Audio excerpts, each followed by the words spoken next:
পুরীতে ঘুরতে গিয়ে অনেক তো ট্রাই করলাম বিভিন্ন রকমের থালি আর বিরিয়ানি। আজকে অবশ্য তোমাদের জন্য নিয়ে এসেছি একদম অন্যরকম একটা কম্বো। সেদিনকে রাত্রিবেলা আমরা নিয়ে নিয়েছিলাম মিক্সড ফ্রাইড রাইস আর সাথে কষা কষা চিকেন বাটার মশলা। তাতে কিন্তু এই অসাধারণ লেগ পিসটা দেখে নিজেকে আর সামলে রাখতে পারছিলাম না। ভাবছিলাম কতক্ষণে তোমাদের সাথে শেয়ার করে লেগ পিসে কামড়টা দেবো। আর গ্রেভিটা দেখছো যথেষ্ট কিন্তু থিকনেস ছিল এই গ্রেভিতে। তো মিক্সড ফ্রাইড রাইসের সাথে গ্রেভিটা কিন্তু কীরকম লাগে সেটা তোমাদের সাথে টেস্ট করে জানাবো।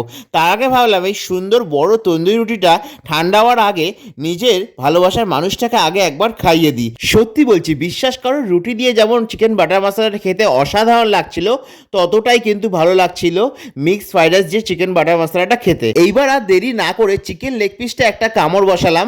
মুখে দিতেই মনে হচ্ছে পুরো স্বর্গ, একদম মাংসটা তুলতুলে মুখে ছিঁড়ে আসলো। এইভাবেই দুজনে মিলে আমরা আজকে রাতের ডিনারটা কাটালাম। Thanks for watching.